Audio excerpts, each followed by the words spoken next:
All right, good evening, everyone. This is Cooking with Plants, and tonight is Unique Vegetables Part 2. So if you weren't able to join us in July for Part 1, you can go to our class website, which you get the link to in your emails related to class. You can go back, watch what we covered in part 1, and build upon your knowledge that you're also going to gain tonight in part 2. So for those of you who haven't been with us before, just want to go through a couple housekeeping things. We are using Microsoft Teams for this meeting, and there is the ability to turn on live captions if that would be helpful for you. You can go up to the 3 dots that say more on the top right hand of your screen, and then select language and speech, and then select turn on live captions, and you should see words populate on your screen as soon as you do that. If you want to ask questions, I welcome that. I want your questions. I love curiosity. You can use that Q&A feature that's on the top left of that toolbar on your screen.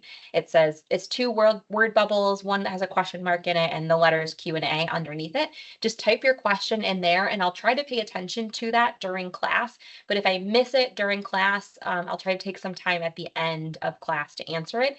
If you do have a question, please make sure that it's relevant to what we're covering in class, our recipes, something that I mentioned. If it's personal to you and doesn't necessarily apply to class, I'd still love to hear your question. Just send us an email at lifestylemedicine@trinity-health.org, and then we can make sure that you get the best answer for your question, which might be meeting with one of our dietitians. So if we haven't had the chance to meet yet, I'm Kelly Wilson. I'm one of the registered dietitians that work here at Trinity Health Ann Arbor in our lifestyle medicine department. If you're not familiar with lifestyle medicine, it is a medical subspecialty that uses evidence-based information in 6 key pillars to treat, reverse, and prevent chronic illness and promote whole person health. The 6 pillars are a whole food, plant forward dietary pattern, which is what our class tonight really covers, daily movement, restorative sleep, positive social connection, healthy stress management, and avoiding risky substances. And our team of board certified lifestyle medicine practitioners uses the evidence-based information in those 6 pillar areas to help our patients thrive. So we have free classes like this. We have a Foundations of Lifestyle Medicine series where we go into the science and the how in each of the 6 pillars of lifestyle medicine. And then we do community classes and run kid-based cooking programs as well. So I love teaching this Cooking with Plants class because I really believe that anyone can cook and the kitchen doesn't have to be a scary place. I think sometimes we get really intimidated by really robust ingredients lists or ingredients that we're not familiar with, which hopefully tonight's class will help demystify some of those. But really, you can have very simple ingredients, very simple kitchen equipment, and make some really tasty and also nourishing meals. And I truly, truly believe that anybody with a little bit of practice and knowledge can become a great cook. I want to share a couple thoughts about some of the recipes that we'll be cooking tonight and that we prepare in all of our classes. They're always suggestions. Like anytime you read a recipe, it's always a suggestion, with maybe the exception of baking, because there's a lot of chemistry and science that's going on there. But if you don't have an ingredient, you can't find it in the grocery store, or you've run out of it, more often than not, there's a simple swap that you can make. And you're welcome to ask questions about that if it comes up for you with tonight's recipes. And then like I said, lifestyle medicine focuses on whole food, plant forward nutrition. So a lot of our recipes, all of our recipes use plants as the primary ingredient. If some of these foods are new to you, that's great. This is an adventure. You get to try something new, maybe develop a taste for something that you've never had before. But it's okay to go slow and start where you're at, and maybe take these recipes as inspiration to adapt something similar that you already make. Okay, like tonight we're gonna make a beet slaw. Okay, maybe there's something that you make at home that has some similar textures or processes, and you could incorporate some of the ingredients that we're using into that as a first step. Okay, that's totally fine. And change takes time. So if you're new to eating this plant forward kind of way, be kind to yourself and break down your goal into small bite-sized pieces. I know that's kind of a food pun, but I mean it. And the science says that if we take our big goals and we break them down into manageable, easy steps, we're more likely to accomplish that big goal. Okay. And here we're all about persistent progress over perfection. You don't have to be perfect to still reap all of the wonderful health benefits that come from eating a lot of these foods that we're talking about tonight. So just keep trying and giving yourself permission to get messy and make some mistakes and keep moving yourself in that forward direction. And then take time to celebrate your successes. If you made a recipe that you've never made before, or you tried a culinary skill that you've never tried before, like you hold your knife a different way for the first time and it revolutionizes how you chop an onion. Great. Celebrate that. Celebrating those small wins helps us achieve those big goals that we set out to achieve. Okay, so be kind to yourself and give yourself credit. All right, so our class series, you can see on the screen some of the topics that we've already covered. Today, like I said, we're focused on using unique vegetables. So those are the veggies that we often get a lot of questions about, or you might kind of scratch your head and go, huh, what do I do with that? We had part 1 last month, and this is a continuation of that. We're going to do some fermentation next month. So we'll learn all about, what fermentation is, why that's healthy for us, how we can do it. And we've got some fast meals and snacks coming up, some baking, and then at the end of the year, we'll focus on some celebration meals. If you missed any of these classes, you can scan that QR code. That's going to take you to our class resource page that has the links to all of the recipes we cover in these classes, as well as the recordings of each of those classes. So you can watch and catch up. Or if you participated and you just want to revisit what we talked about, you can watch those videos as well. So tonight, we're going to touch base a little bit on seasonal eating. We sadly don't have our farm team with us tonight, so you won't be meeting them, but Trinity Health Ann Arbor and Trinity Health Oakland both have hospital-based farms where you can join a farm share, which is a subscription to the farm, and get weekly fresh veggies or every other week fresh veggies, depending on how you want to do it. And it can be a really great way to get some fresh produce. But we'll talk about some other ways you can find fresh produce if you don't have a hospital farm in your backyard. Our recipes tonight, we're going to focus on beets, which is my personal favorite, eggplant, zucchini, because everybody has too much zucchini right now. Nobody knows what to do with it besides zucchini bread. So we're going to show you some options, some alternatives. And then tomatillos, which is a fun, kind of surprising one. If you're a Trinity Health colleague and you are watching this class either recorded or live, you can get 250 points towards lowering your health insurance premiums.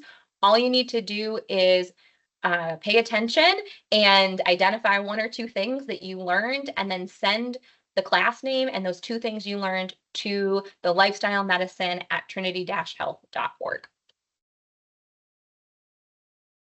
I always like to remind everyone that this class, we provide general nutrition and health information. And if you have a really specific health condition or you were newly diagnosed with a chronic illness, say diabetes, what I present might not apply to you. And if you haven't received any education specific to your disease, I highly recommend that you make an appointment with a registered dietitian and your physician to make sure that the dietary pattern that you're following is the best one that's suited for your condition. Now, that being said, most everybody can benefit from eating more plant food. So the recipes that we're making tonight are wonderful for a whole host of health conditions, but it's still really important that you chat with your dietitian and your physician to make sure that you're on the right path. All right, so oops, I don't know what happened there. Let me get back to our slide. So we're going to touch base quickly on some seasonal eating because a lot of the ingredients that we're using tonight and that we used last month are in season in Michigan right now. A really wonderful resource if you're looking to learn more about, hey, what's going to be at a farmer's market this weekend. Go to localdifference.org. That's the organization Taste the Local Difference. They have resources like this seasonal eating chart. They also have a really wonderful directory that you can search by zip code to find farmers markets, farms, and restaurants that all source local food in your backyard. The Michigan Farmers Market Association also has a similar resource, but just for farmers markets. And then if you're not based in Michigan and you're looking to find local food in your backyard, the National Farmers Market Coalition, they have a searchable database. And then the Edible Communities, it's a group of publications that focus on local food. Almost every state has one. And you can search Edible Communities on Google. It'll pull up the options in your area, and then you can go to that magazine site and see what local food resources are in your backyard. So now, after all of that, let's get into the kitchen. Our very first recipe tonight that we're focusing on is a beet and carrot ginger slaw. This is one of my all-time favorites. Oh, actually, sorry. Before we do that, we're going to do some roasted beets.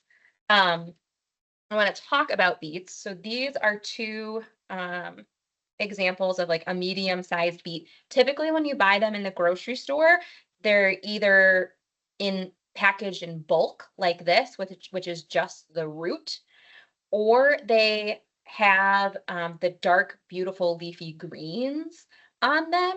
Those are edible. They're full of iron. They've got a lot of wonderful nutrients in them, and you can cook them very similar to how we cooked the Swiss chard in last month's class. So if you ever buy the beets with the greens on them, and you're wondering what to do with them, just grab that recipe from last month, and you can cook them very similarly. And we sauteed them with some garlic and onions and lemon juice, and they were very, very tasty. When we're buying beets, if they have the greens attached, we really want to make sure that those greens are bright.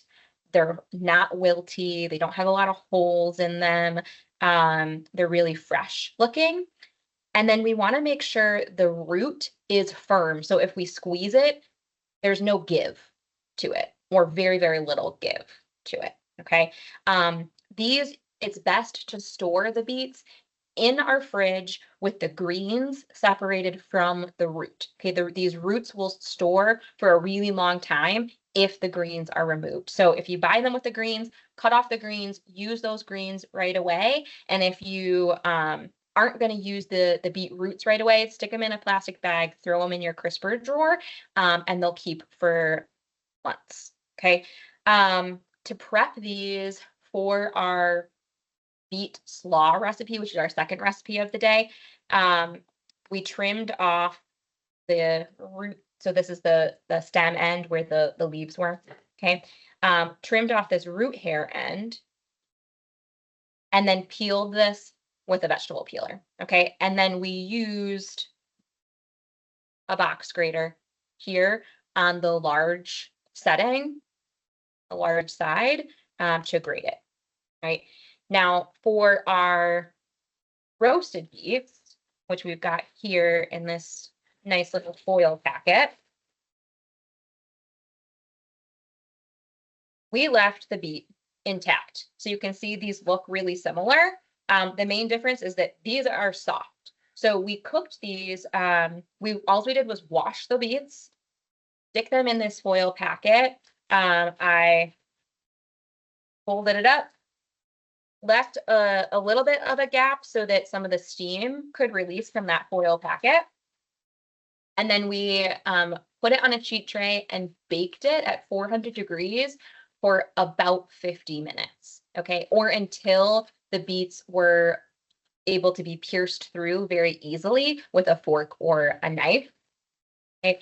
Now, like this, they're still not quite ready to use because they've got the peel on them.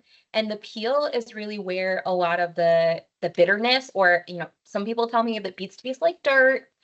And a lot of that is coming from the peel. So if you're someone who thinks beets taste like dirt, make sure you peel them before you use them, and that'll make a huge difference. And pairing beets, if you remember back to our flavor class, that dirt kind of flavor, if you will, is it's actually us tasting a little bit of bitterness. A lot of people can perceive beets as being bitter. And if we pair beets with sweet flavors or acidic flavors, that can help tampen down our perception of the bitterness. Okay, so I've got these roasted beets, and if I want to use these, say, like in a salad or on top of my grain bowl, or just to eat them drizzled with some olive oil and some balsamic vinegar and sprinkled with salt, I want to get these peels off. So I have gloves on because you have to see my hands the rest of class, and I don't want them to be dyed bright red. If you were just at home and you don't care because you can just wash your hands, you don't have to wear gloves. So I'm just taking my hands and going along these beets, and the skin just kind of flakes off quite easily. Okay, so I'm just going to go around this until that beet is all the way peeled and I've got all of that skin off. And then voila, there it is, ready to rock and roll. I can now slice this, which I am going to take my glove off so that my knife doesn't get all red. And remember, when we're holding our knife, we're pinching it between our thumb and our first finger, wrapping our 3 fingers around that handle.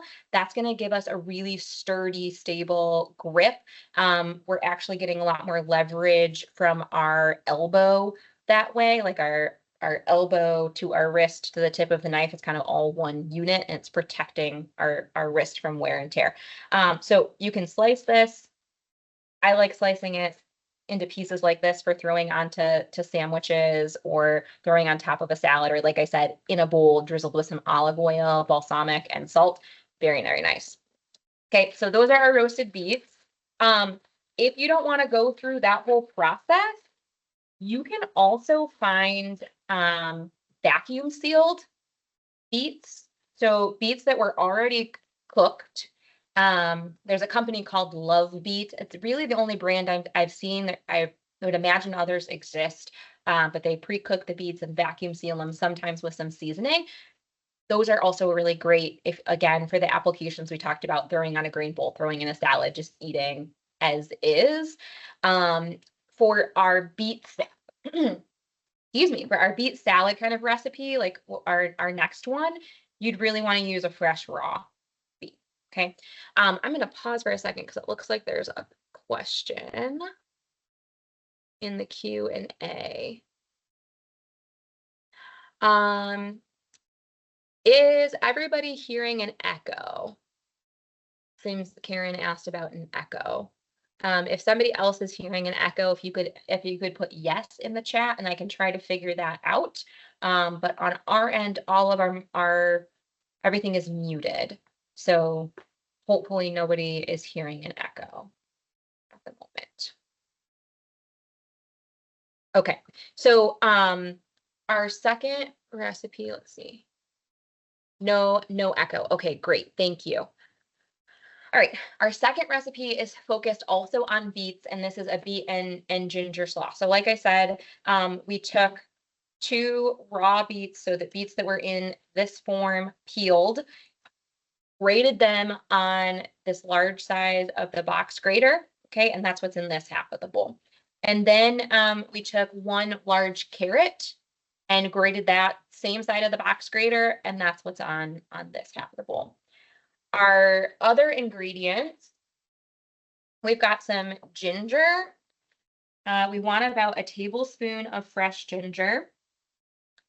And so we are going to peel this. You can use a vegetable peeler to peel this ginger. You can use a paring knife. That would be the better knife here. Paring knives are good for small pieces of things like this ginger, or for like slicing the tops off of tomatoes. You can also use your chef's knife if you're very, very careful and you don't care that you're cutting off a little bit more of the skin. We don't have to be perfect either with getting all of the skin off, but we do want to get some of the skin off. Another really handy trick, if you have a tablespoon, like what you would eat with, you can use that to peel the ginger, and it's really, really effective. You just take it and kind of go across the skin like how I'm moving my thumb, and that peel comes right off. Ginger, really potent anti-inflammatory. There's a compound called gingerol. They got really creative with that name, and it actually is a really potent anti-inflammatory agent. Ginger is also really good for nausea.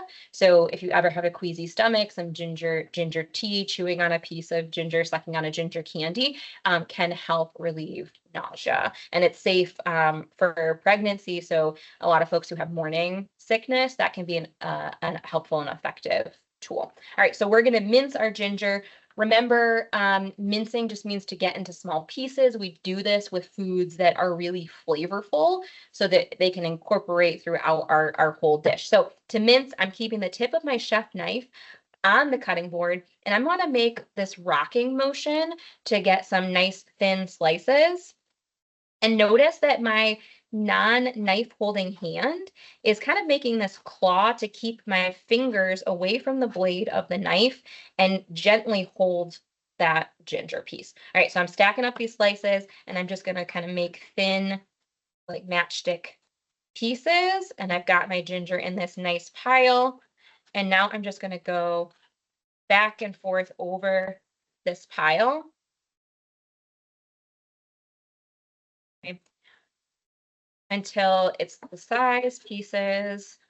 I'm running into my pot over here because I didn't give myself a lot of room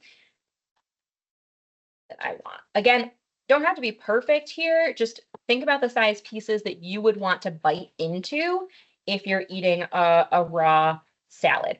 You could totally use powdered ginger here if you wanted to. To me, the fresh ginger has a lot more sweetness to it, and the dried ginger has a little bit more of the bitterness to it. But if you don't have fresh ginger or you don't want to mess with mincing, you could totally use the dried ginger. That's not a problem at all.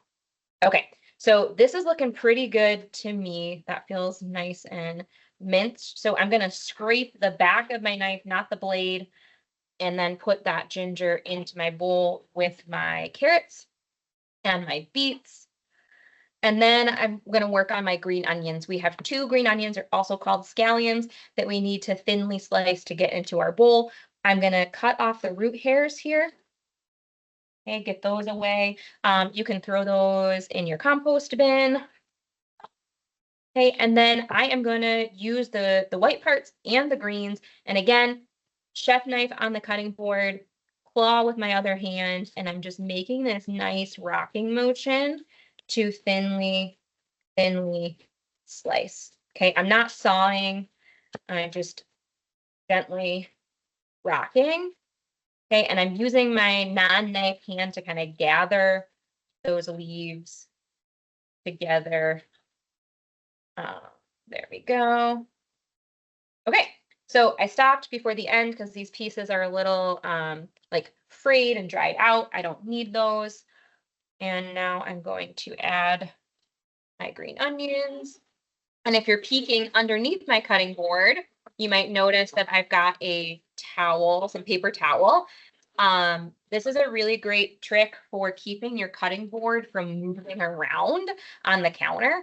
Just a wet dish towel, like the one I have here, or some wet paper towel underneath your cutting board will help you have a much more stable cutting surface. All right, our other ingredients, we've got some apple cider vinegar, about 1.5 tablespoons. We've got 3 tablespoons of an extra virgin cold pressed olive oil. And then we've got a 1/4 cup of sunflower seeds. Those are giving us some good selenium and zinc. And then we've got about a teaspoon, excuse me, this is probably about half a teaspoon of salt. Okay, and then we're going to give that a stir until everything's incorporated. Outside of being beautiful, I think beets are beautiful and they come in all sorts of fun colors besides this red. You can like find the Chioggia beets, which are striped, or there's the golden beets, which are golden yellow. Beets are really nutrition powerhouses. They have compounds like betaine, and they have nitrates. The betaine is a really potent anti-inflammatory. The nitrates increase blood perfusion to our muscles, so they can be really helpful for recovery, and they can be helpful tool for sports performance. So when you're eating beets, not only is it delicious and tasting good, you're getting some really powerful nutrients for your body as well. So this is our beet salad. It's beautiful. I highly encourage you, if you are someone who's on the fence about beets, give this salad a try and see if it changes your mind. And if it does, I really want to hear about it, because that is one of my missions, is to get the world to love beets. An adaptation to this recipe that you could make that I think takes it up a notch is to add some orange juice, so some fresh squeezed orange juice. Our director did this in a cooking class with the Detroit Red Wings, and that also enhances the sweetness and the brightness of the dish, so you can definitely do that as well. All right, let's move on to some of our other unique veggies. Thank you. Our next vegetable that I wanted to talk about is eggplant. I think this is one that a lot of people go, I don't know, eggplant parmesan. What else do I do with that? So let's talk about eggplant for a second. This is an Italian style eggplant that you see on the cutting board here. There's also like Asian or Chinese eggplant, which is a little bit longer and skinnier and in colors that are closer to like a pink or a lavender, sometimes white. These Italian style eggplants can also come in white. And then we've got like our Thai eggplants, which are usually round and are often green. So eggplant comes in all sorts of different colors. There's striped versions of them, which is very fun and can add an exciting element to your cooking if you can find those other colors. In our grocery stores, more often than not, this is what we're seeing, or sometimes those long Asian varieties of eggplant. When we're selecting eggplant, we want to make sure that it's shiny. So do you see how like the light is kind of reflecting off of this? We don't want a dull surface. That means that eggplant is really old, or not quite ripe yet. So we want it to be nice and shiny. We want it to be nice and firm. Okay, not too squishy. That means that it is still fresh. It's great and ready for us to cook with. Okay, this gets stored, if you're like, say you pick it from the garden, you can leave it on your counter for a day or two, but otherwise this gets stored in the crisper drawer in your fridge, okay, in a plastic bag. To prepare it for our recipe today, we are going to make a saucy steamed eggplant. So we're going to make a really delicious dressing that's going to go on top of some steamed eggplant. We are going to use this pot here that you see on the stove for our steaming. And we've got this handy dandy tool. This is a steamer basket. So if you're not familiar with these, see how it kind of folds in, folds out, and it's got this nice ring for lifting it in and out of the pot, and these legs to keep it out of the water. So you fill a saucepan with about a 1/4 to a ½ inch of water, okay, just enough to cover the bottom of the pan, but not reach the bottom of your steamer basket, okay? Then you put your steamer basket into that saucepan, fan it out, okay? And then we're gonna put our eggplant pieces on top of here, get this up to a nice simmer, and put the lid on. Okay. I like doing steaming with some of my veggies because it is a great way to preserve a lot of the nutrients, particularly our cruciferous vegetables. So I think we've talked about that in other classes, this compound called sulforaphane, which is one of the most potent anti-inflammatory antioxidant compounds. And when we cook cruciferous vegetables like broccoli, cauliflower, things in that family for too long, it can destroy that sulforaphane. So gently steaming it for a couple minutes preserves that compound and we still get the health benefits from it. Similarly, when we do a lot of high temperature cooking, say like grilling, we decrease the polyphenol, the antioxidant content of our produce. It's not bad to eat those foods. We get other benefits from it because it's delicious. It helps us consume more of those produce items, and we're still getting some other vitamins and compounds. But incorporating some steaming in our veggies, so we're varying how we're cooking, can go a long way into making sure that we're getting a variety of different nutrients into our bodies. So how do we get our eggplant from this to steamable? So our recipe wants us to get our eggplant into about 3-inch pieces. So what we're going to do is we're going to trim off this end that has the green bits that were connected to the stem. Okay, so I'm going to make my claw, grip my knife between my thumb and my first finger, slice down. This goes into my compost. Get rid of any like green that's lingering on. I'm going to turn it the other direction and just slice off this blossom end. Okay. And now this is really kind of a long, big, wonky piece. So I'm going to cut it in half so it's a little bit more manageable. And whenever I'm working with kind of rounded produce, I like to get it to a place where I have a flat surface because flat surfaces are much more stable and I can work with those a little bit better. So I'm going to cut it in half lengthwise. Okay. And so I get these two big pieces. I'm going to put those flat onto my cutting board. And then I'm going to probably divide this into quarters. So long slices down here. Okay. And then that piece looks okay. These pieces aren't too thick. This one looks a little too thick. So I'm going to cut that in half. And we're going to do the same thing with this other piece here. This side was a little bit thicker, so I'm going to cut these in half. I'm just trying to get pieces that are roughly the same size so that they'll steam at the same rate. Okay, so we're going to finish this one, cut it in half. Those quarters. It's really cool about this purple eggplant or all purple foods. They're really high in anthocyanins, which are really beneficial for our brain. So they help reduce inflammation in our brain, so they can be beneficial for cognitive function. There's lots of different purple foods that we can eat. Berries like blueberries in particular are a good source of those anthocyanins. But if you leave the skin on your eggplant, this deep, rich purple skin, you're getting a lot of those anthocyanins as well. All right. So we've got our eggplant cut into our 3-inch pieces. Now there's a little too much here to do at one time in our saucepan. So we're going to just do a layer about like that. Okay, so that's about half of that one medium eggplant that's going into this pot.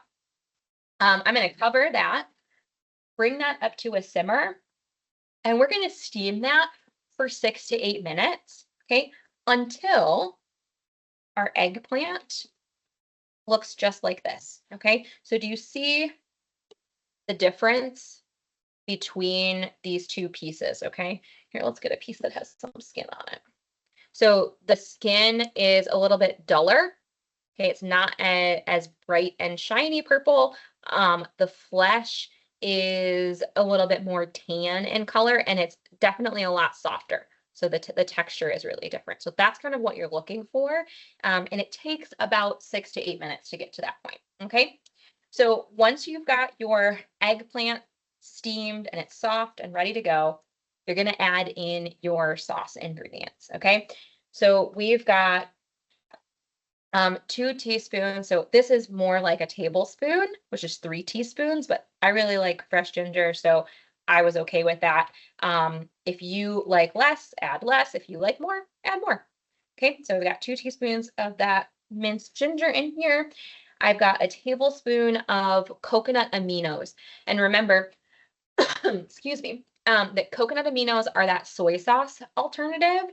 So these are a lower sodium option in place of soy sauce, or a great substitute if you have a soy sensitivity or allergy. Okay, that's going in there.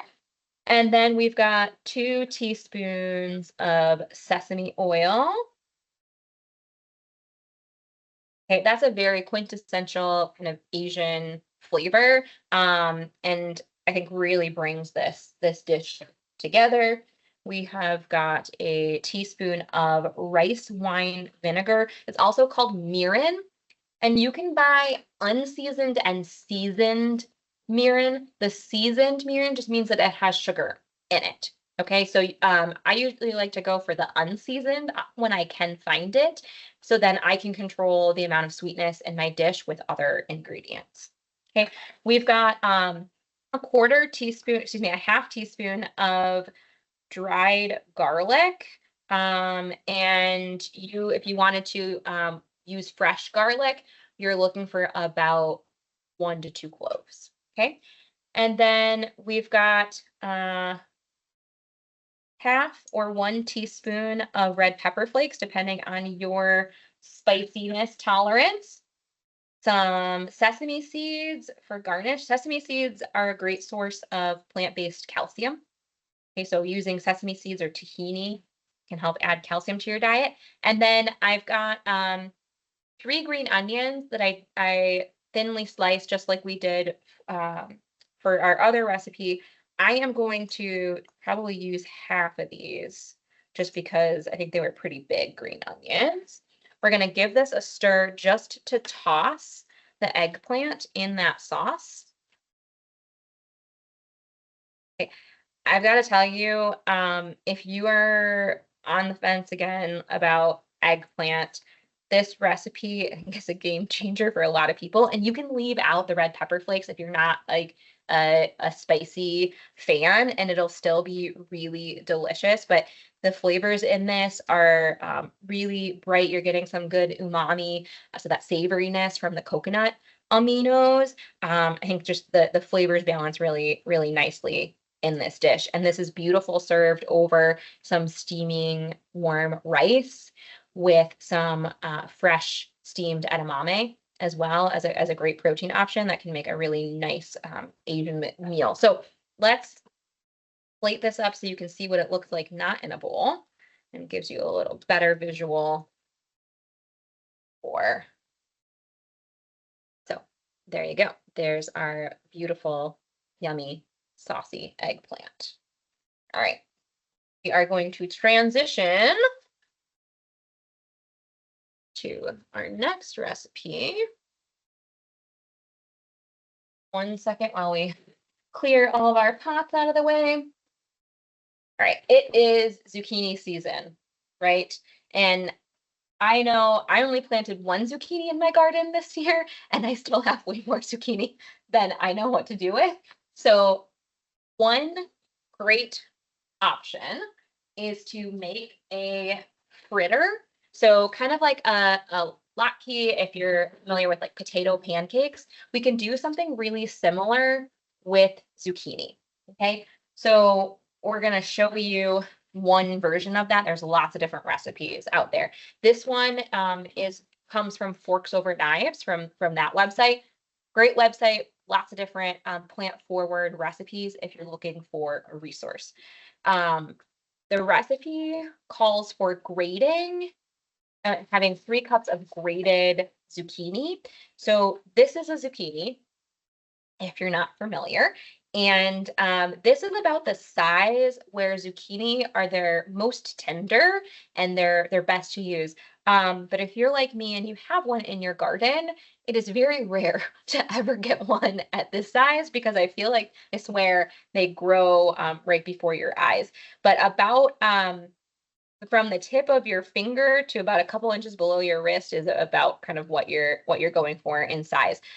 Um, we just rinsed this and then we used that box grater I showed you earlier on that large side to grate it and get it into pieces like this. So I think you know, of the medium-sized or small zucchinis, it was about 1 cup of shredded zucchini per zucchini this size. Okay. So we've got 3 cups of that shredded zucchini in here.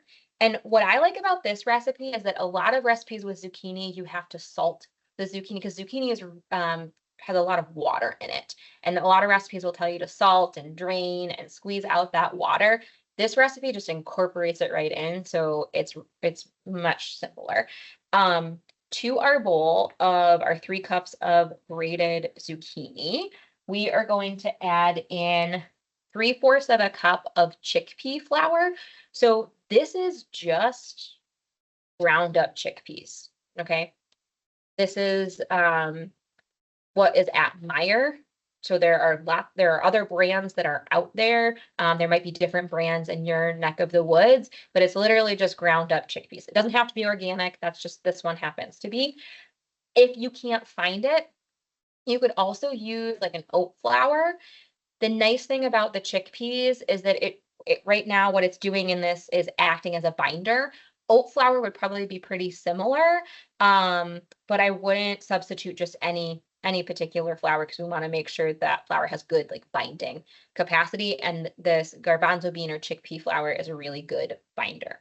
So we're going to mix that 3/4 cup of the chickpea flour in here.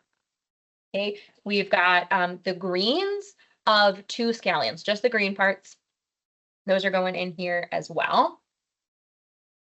Okay, and then we've got a tablespoon. So this paste right here is a tablespoon of lemon juice and a tablespoon of tahini, which is that sesame seed paste, very similar in consistency to like a peanut butter. And you'll often find it in the nut butter section, or if your grocery store has a world food section in that part of the grocery store. So it's 1 part lemon juice, 1 part tahini mixed together. And that's going to go in here. And tahini is made from ground sesame seeds. So it, like I said, sesame seeds are a great source of calcium. So that tahini is a good source of plant-based calcium. And then we've got some Dijon mustard for a little bit more brightness and a little bit of salt. We have got a 1/2 teaspoon of salt and a 1/2 teaspoon of, that's about a 1/4 teaspoon of ground black pepper going in here. And then we are going to give this a mix until basically like a dough like consistency forms in our bowl. So we're just going to keep on mixing. And what happens as we mix is the liquid that is in the zucchini starts to moisten that garbanzo bean flour, and everything starts to kind of stick together. You can see, right? Like we're getting kind of that like a dough-like consistency forming here. Okay. Now, if this was still really wet and looked like okay, we needed to add a little bit more of something to get it to stick together, then we could sprinkle in a little bit more garbanzo bean flour, a couple tablespoons at a time. But to me, this is looking pretty good and almost honestly a little on the dry side. And now what we're going to do is just really let this sit for about 15 minutes so that more of that zucchini liquid can infuse into the garbanzo beans and garbanzo bean or chickpea flour, and really make sure that we're getting that dough and everything sticking together. When you do that, it looks like this. Okay, so this is about show you those side by side. So you can see this is a little bit drier looking. This is a little bit more mixed together, and there's a little bit more liquid. I don't know if you can see that there's even some liquid on the bottom of that bowl there. Okay, so this is after sitting for, it's been about 45 minutes for us here. Okay, so when you get it to this stage, you are ready to make your fritter. And we're gonna do that by turning on our skillet here. Okay, I'm gonna turn it on to medium low. Okay, so because we want this to cook all the way through without getting too dark on the outside edges. And we're going to use a 1/4 cup measuring cup to scoop out our dough and put it on our skillet. So we're going to just let this get warm. One way you can check that your skillet's warm, you can gently hover your hand. Be careful, obviously, not to touch the skillet to feel for that heat change. You can also get your hand wet with some water and sprinkle it on here. And when it sizzles, usually that's a good sign that your pan is hot.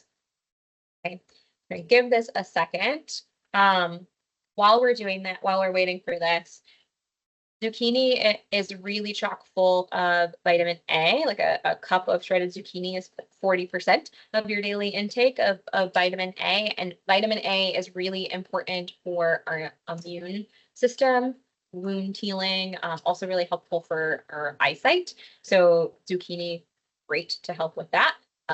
In addition to just being tasty and hydrating, because it has a lot of water in it as well. An additional spice that you could add to this batter would be dill, either in the fresh like fronds, the leaves, or dill seed. And dill pairs really well with zucchini. It feels like a very classic kind of combination. And dill is a really potent anti-inflammatory agent. It stops that NF-kappa B pathway, kind of interrupts it. And then it also turns on our body's internal antioxidant, which is that cell defense. So it helps protect our cells from breaking down and damage. So dill can be a really powerful ally. A lot of our herbs and spices function in the same way. So don't be afraid to add those flavorful foods to your dishes, because not only are they enhancing your enjoyment of it, but they're adding a lot of health benefits as well. Okay, so I'm feeling like this is probably getting close to being warm enough. So we're gonna give it a try. Again, I've got a 1/4 cup measuring cup, and it doesn't have to be perfect. I'm just getting my patties into here, and then I'm gonna take the back side of that. Let's see that. Okay, there you go. And I am going to just press that down a little bit, so it's not too thick and cooks evenly. I'm gonna go around the horn here. Press that down. So this recipe will make probably 8 to 10 of these nice little fritters. And these are really delicious, topped with like a cashew sour cream. So there's lots of wonderful recipes. Minimalist Baker is a great plant forward blog. She has some great cashew cream recipes, topped with a dollop of that.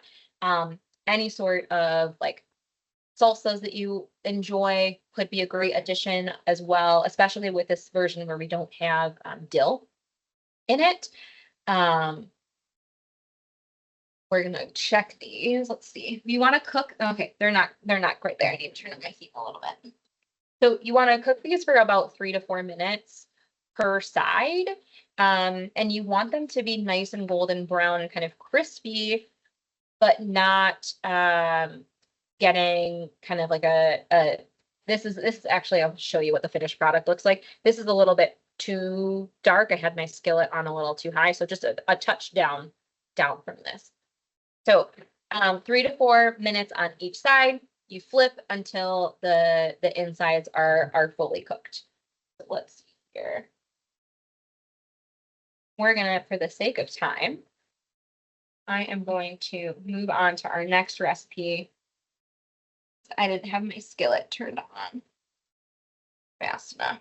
You can see here. Yeah, that's quite, I mean, there's no browning on that, so that would be too early to flip. Okay, so somewhere in between what you see in that skillet and this is what you're going for. Okay, and then this would just garnish with some fresh parsley. You could also make there's lots of green goddess style dressings out there that just blend together a bunch of herbs like parsley and cilantro and dill, and you could drizzle that on top, and that would be really lovely as well. All right, we're gonna move on to our last recipe. So I'm gonna transition our station here a little bit. You, and we're gonna swap our skillet for a food processor. You, and we are going to work with another one of my favorite currently in season produce items, tomatillos. Tomatillos feature prominently in a lot of Mexican dishes. And if you're not familiar with a tomatillo, this is what it is. So it's in the same family as tomato. So it's a nightshade vegetable. And it grows on a vining plant, very similar to like a cherry tomato. And it comes in these like fun little husks. Tomatillos come in all sorts of colors. These are green tomatillos. They're ripe when they're green when they're ripe. Um, I've got some yellow ones and some purple ones growing at my house that are yellow and purple when they're ripe. So another fun way to add some different nutrients into your daily meals is just by having different colored produce in the same family. So to work with the tomatillos, we want to peel off this husk, okay, and get rid of it, throw it in your compost. The tomatillos kind of have a waxy, sticky coating on them, so you always want to rinse that off before using them. And this is what they look like when they're all nice and peeled and rinsed off. Okay, we're gonna use these to make a really common salsa verde. Okay, that's I think the most common application for them. You can also use them in soups like pozole. People roast them and just have them as a side dish as well. That could be a really good application. So we're going to use this food processor to make a salsa verde. You can use them fresh, just like this. They're nice and bright. If you cut into them, you can see they're really fleshy. So really juicy. Those seeds are really small. They're not going to get stuck in your teeth or cause any issues. They blend up really nicely. You can use these fresh to make a salsa, or you can roast them, like what you see here in this bowl. This is what they look like after they've been roasted for about 15 minutes in a 400-degree oven. That roasting adds some smokiness. When we roast or we cook at higher temperatures, we're getting a little bit of caramelization, so there's a little bit of sweetness as well. So we're gonna do a little throwing things. We're gonna do a little mix of both. We're gonna throw in these roasted ones. The recipe calls for about 20 tomatillos. Okay. And we have got a medium onion that's chunked. I'm going to trim off the root end and the stem end and make sure that it's peeled. Throw those into my compost. I'm going to throw those chunks into my food processor here. Okay, we've got a couple tablespoons of some olive oil. Extra virgin cold pressed olive oil because we're not heating this up. That cold pressed olive oil is perfect. We are going to add the juice from a couple limes. This is going to add some nice brightness to this dish. Okay, I'm using the citrus juicer. I sliced my lime in half, stuck the cut side down, and now I'm just pressing those handles together. Okay, and I'm going to do that with both of these limes. Tomatillos, like citrus fruit, actually, tomatillos have a lot of vitamin C in them, which is super helpful for absorbing iron from our plant-based foods. So like those beet greens that we talked about earlier. And that vitamin C is also really important for the formation of collagen, which is an important component in our joints and important for our hair and skin. So naturally, vitamin C is also really important for wound healing. All right, so we've got the juice from it's about 2 tablespoons, 2 to 3 tablespoons is what you're going for the limes. And then we want about 4 cloves of garlic. So I've got these unpeeled cloves of garlic. To help easily peel them, I'm going to take this wide part of my knife and I'm going to hold my knife parallel to my cutting board. I'm going to take the heel of my hand and I'm just going to press that down until I hear a crack. You don't have to slam your hand down. You can just gently press and you'll hear that crack. Oh, my knife. There we go. There we go. I'm going to do that to all of these. Okay. And now I'm going to just peel off that papery bit. We're using a food processor, so the only other thing I need to do is just trim off these root hairs. This kind of a fibrous piece where the garlic bulb was growing in the ground, and it doesn't really blend up super well and can be kind of bitter and not super pleasant if that's the chunk of the salsa that you get. Okay, so just trim that off of all of these. Garlic, I think we've talked about in other classes, but in case you've not been with us, garlic has a really powerful anti-inflammatory compound called allicin, Allicin. And when we chop it up and let it sit for about 10 minutes, it's at its most potent. All right, so we're going to add those into our dish. And we've got a couple teaspoons of salt. Add that in there. I think actually I'm only adding about 1 teaspoon of salt. Okay. We've got a jalapeno and some cilantro. Those are our last 2 ingredients. So our cilantro, I'm really trying to get mostly leaves, but if some of the stem comes with it, I'm not overly concerned about it. I'm looking for about a 1/2 cup. Okay, and that's looking close to about 1/2 cup. That's going in here. And then last but not least, my jalapeno. So if you're like me and you don't love super spicy, you can hold your jalapeno by its stem, place the blossom end on the cutting board, and take your chef's knife and just make kind of thin slices. You're basically making like a square around your pepper, and you're slicing down to keep the seeds and that white pithy part inside the jalapeno. That's where a lot of the heat of the jalapeno is. There's definitely some still in the flesh, but a lot of it resides in that white pithy part and the seeds. All right, so we're going to throw that into our compost. If you love spicy, just make kind of those classic ring cuts and throw that in here. And then you're getting the seeds in the pith and it'll up the heat. Okay. We're going to throw that in here. Whenever you cut a spicy pepper, be very careful. The oils will get everywhere and they will burn your eyes, they'll burn your nose, they'll burn your mouth. So after touching a spicy pepper, make sure you wash your hands before you touch your eyes or your nose or any other sensitive part of your body that you don't want to be on fire. So now we are going to blend away here. And so I'm going to stand by for a little bit of noise.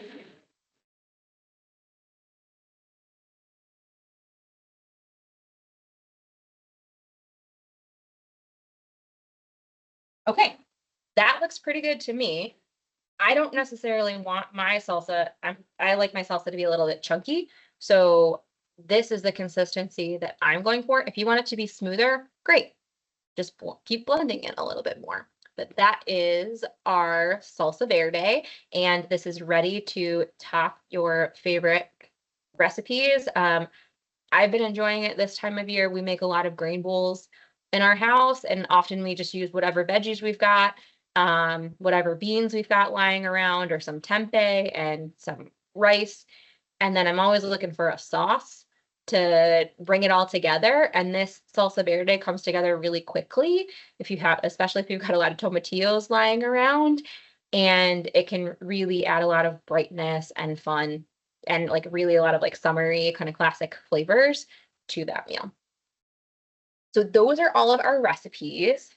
Really hope that that inspired you to maybe try some of these vegetables that we often have a lot of questions about. And if you do try the recipes, would really love to hear from you. So we're at lifestyle medicine at trinity-health.org, and we're always looking for feedback, positive or constructive, about the recipes and the class content. So please feel welcome to reach out to us there. And please tune in next month when we talk about fermented foods. Take good care and happy cooking.